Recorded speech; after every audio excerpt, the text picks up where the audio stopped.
Nadiya Savchenko. Nadiya Viktorivna Savchenko, Ukrainian. Nadiya Viktorivna Savchenko, born 11 May 1981, is a Ukrainian politician and former Army aviation pilot in the Ukrainian Ground Forces and former People's Deputy of Ukraine. During the 2014 war in Donbas, Savchenko, a first lieutenant in the Ukrainian Ground Forces, served as instructor with a volunteer infantry unit, the Aidar Battalion.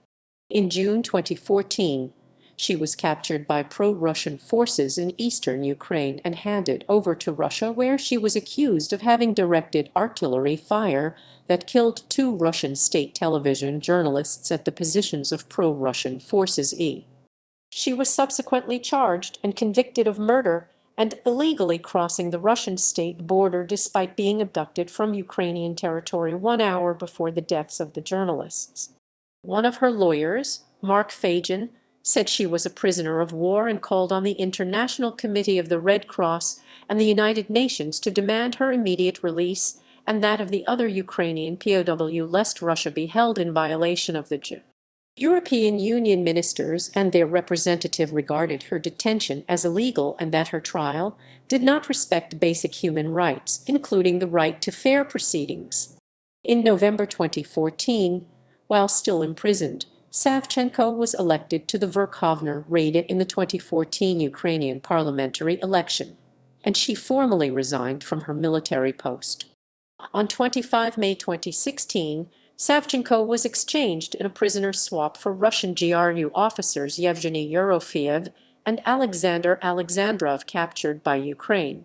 After returning to Ukraine, Savchenko declared her intention to participate as a presidential candidate in the 2019 Ukrainian presidential election. However, she was arrested on 22 March 2018, charged with planning a terrorist attack to overthrow the Ukrainian government. She was released from detention on 15 April 2019. Savchenko was one of Ukraine's first women to train as a military aeroplane pilot and is the only female aviator to pilot the Sukhoi Su-24 bomber and the Mil-24 helicopter. Life and military career. Nadiya Savchenko and her younger sister Vera were born in Kyiv in the Troyeshchina neighborhood.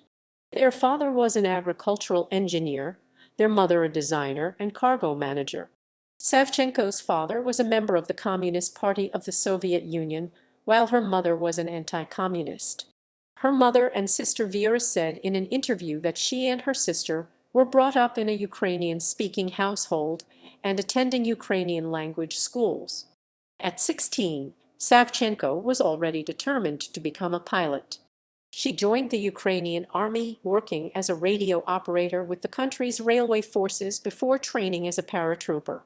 She was then the only Ukrainian female soldier in the 2004-2008 Ukrainian peacekeeping troops in Iraq. Upon returning, she successfully petitioned the Defense Ministry for the right to attend the prestigious Air Force University in Kharkiv, which until then had been open only to men. She was expelled twice during her study there as an unsuitable candidate to train as a pilot, but both times was successfully reinstated and continued to train as a flight navigator instead. Later she graduated on a Mi-24 attack helicopter in 2009 and served in the 3rd Regiment of the Army Aviation of the Armed Forces of Ukraine in the city of Brody.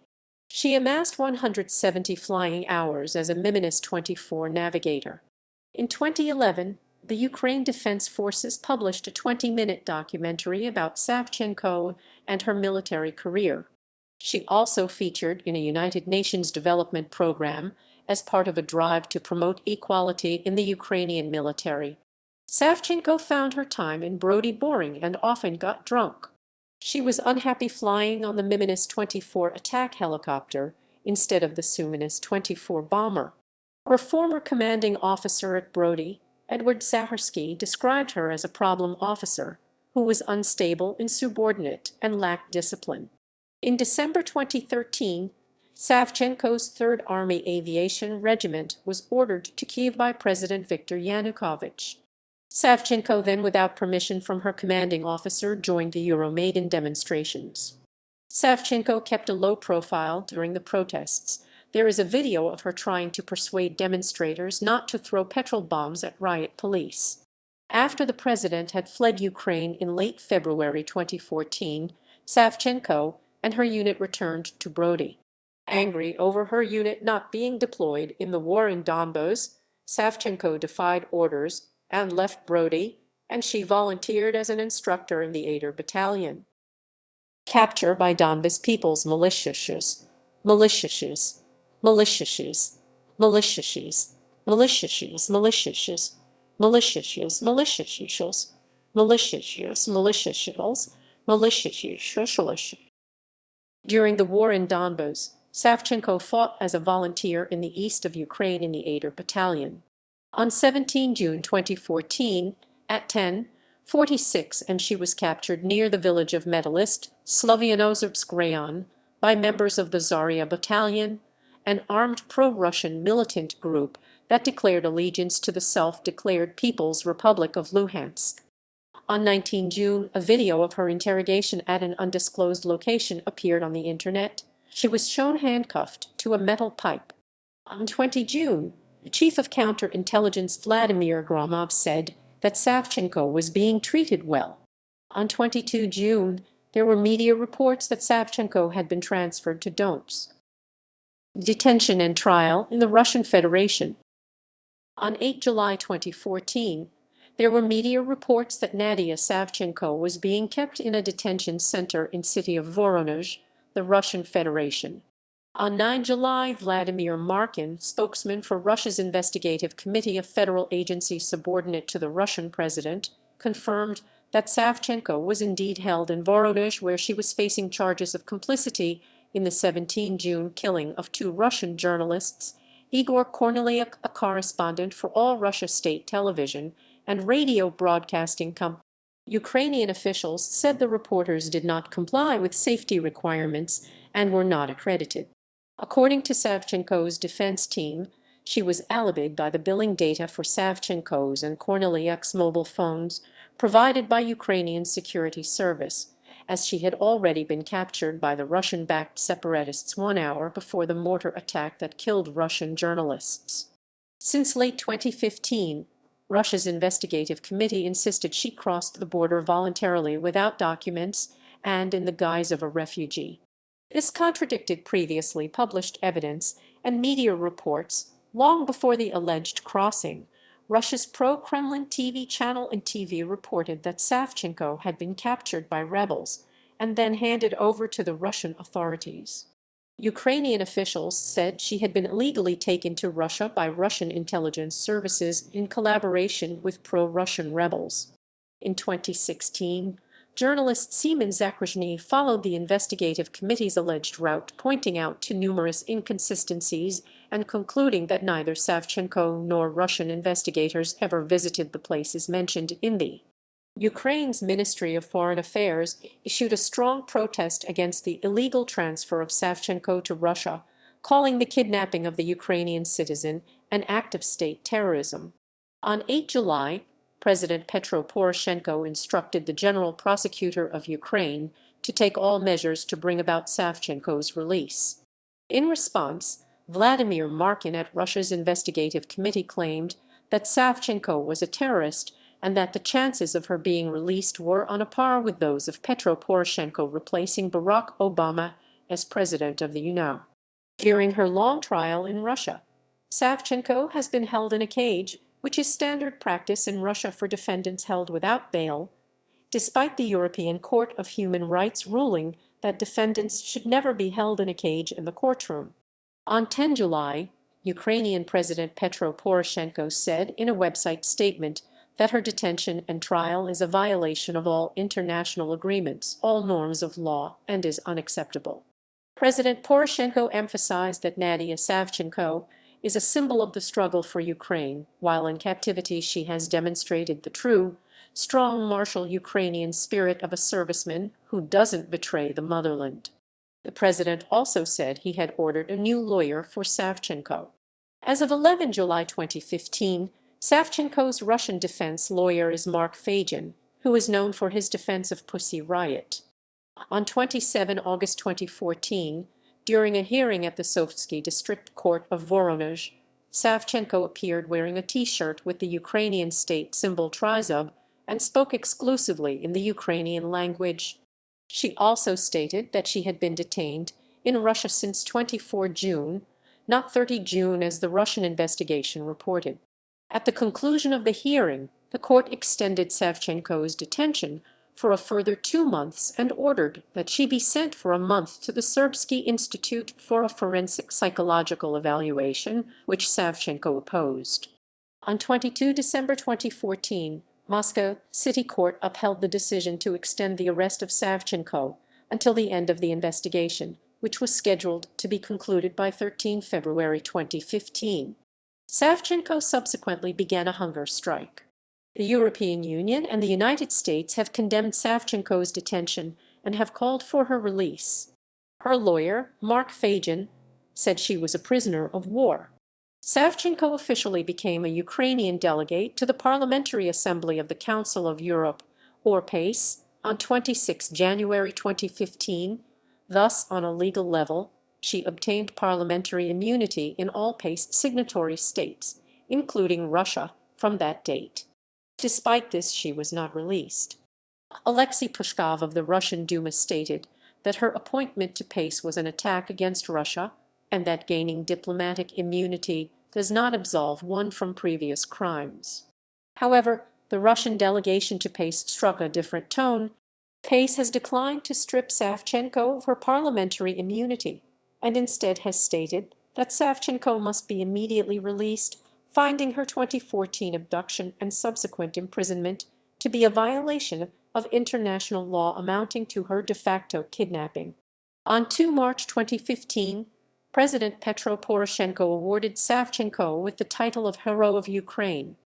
On 24 July 2015, a spokesman for the Investigative Committee of Russia, contrary to the information of Savchenko's capture published earlier by Donetsk People's Republic, stated that she voluntarily crossed the Russian border with intention of committing acts of sabotage and freely moved on the territory of Voronezh Oblast until 30 June when she was arrested.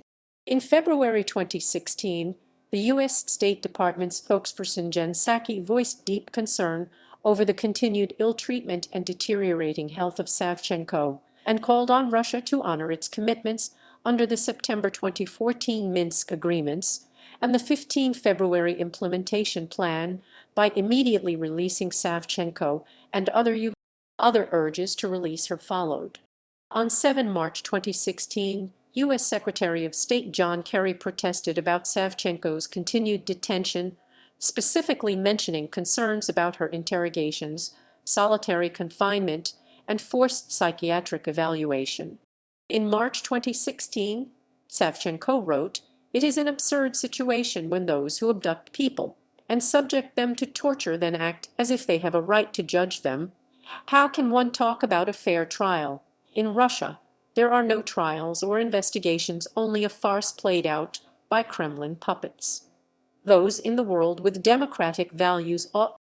On 21 March 2016, the court of Donetsk, Russia found Savchenko guilty of illegally crossing the Russian border and the murder of 2 Russian journalists. Savchenko was freed in a prisoner swap on 25 May 2016 for 2 Russian servicemen. She was released from custody in Rostov-on-Don and immediately on a presidential flight brought to Borispol. Technically, she was granted a pardon by President Vladimir Putin. Immediately in the Borispol International Airport, she was awarded the Golden Star and received an honorary title of Hero of Ukraine. Since her release, Savchenko suffers from insomnia and nightmares. Public image.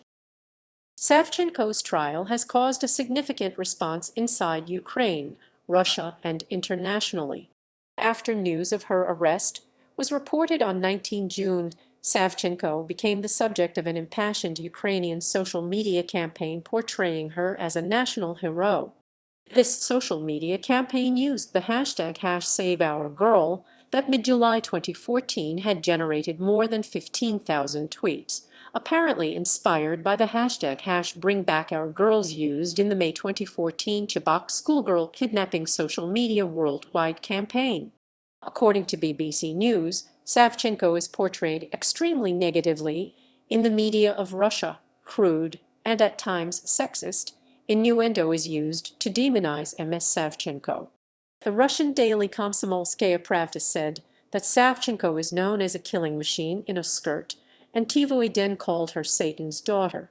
Russian social media, however, tends to be more nuanced towards her, with several anti-Kremlin users mocking perceived oddities in the Russian authorities' version of events, in particular their claim that she entered the country as a refugee. In March 2016, Russian composer Vladimir Nazarov wrote in an open letter to Putin saying that not even in my worst nightmare could I have imagined that I would have to ask you not to kill a woman. In March 2016, Russian opposition politician Alexei Navalny stated about Savchenko's trial, "However you look at it, this doesn't benefit Russia." Navalny said that whoever planned to make Savchenko a trophy prisoner had miscalculated.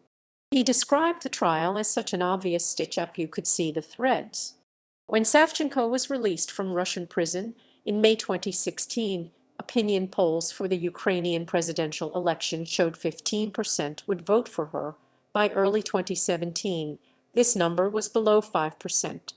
Savchenko blames an alleged government smear campaign that is casting her as someone who may have been turned into a Russian agent for this collapse.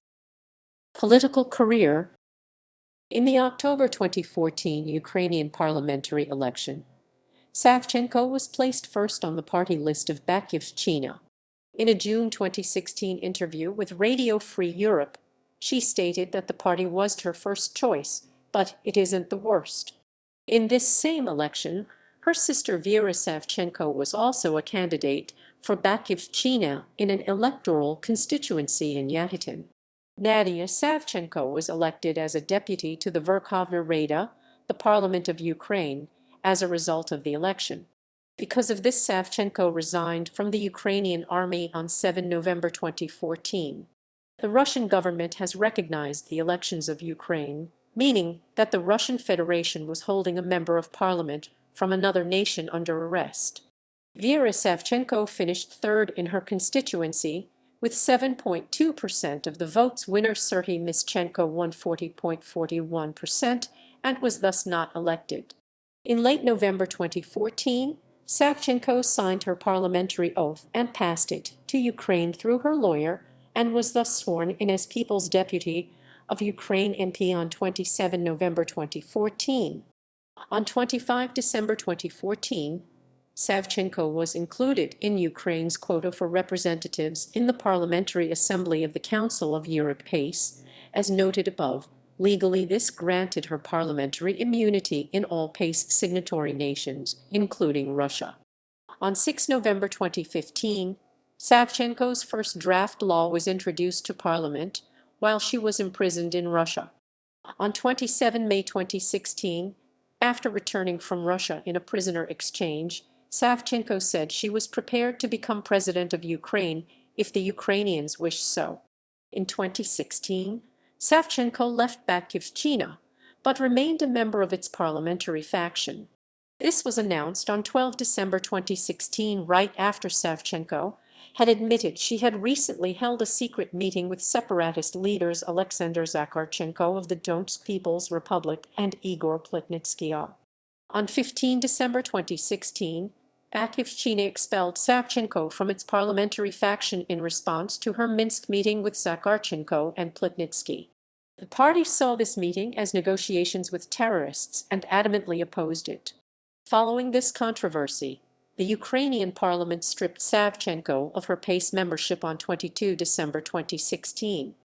On 27 December 2016, Savchenko established the civic platform Runa, an acronym for Ukrainian People's Revolution. According to Savchenko, Runa will not be a political project, but rather a mechanism and a natural association of people who do not follow populist slogans. In July 2017, her new political party Social and Political Platform of Nadiya Savchenko was officially registered. The same month she stated her intent to take part in the 2019 Ukrainian presidential election. In January 2019, Savchenko claimed she could not officially register her candidacy because she was not allowed a visit from a notary in prison. Her registration was eventually denied early next month because she did not pay the requested deposit of 2.5 mln hryvnias approx. $90,000. On 30 May 2019, Savchenko stated that her party would take part in the July 2019 Ukrainian parliamentary election. But since it could not collect the necessary deposits for a place on the nationwide electoral list, the party nominated 7 candidates in constituencies. Savchenko herself in Zaitsev constituency #51 and her sister Vera in Avdiivka constituency #45. In constituency #51, Savchenko gained 1.2% of the votes, 8 votes, and was not re-elected into parliament. Vera also did not win a parliamentary seat. She scored 3.95%, 538 votes. Political views. Controversies. On 15 March 2018, the Attorney General of Ukraine Yuri Lutsenko charged Savchenko with preparing a terrorist attack on the Ukrainian parliament. On 22 March 2018, Parliament stripped Savchenko of her parliamentary immunity and allowed her arrest. The same day she was arrested on suspicion of planning an assault on the parliament and supporting a coup d'état. Savchenko claimed that she did not plan any terrorist attack, but instead talked with undercover Ukrainian government agent provocateurs who sought to discredit her. She was released from detention on 15 April 2019. In October 2021, it was reported that Savchenko, along with her sister Vera, tried to enter Ukraine through Borispol International Airport by using fake vaccination certificates against COVID-19.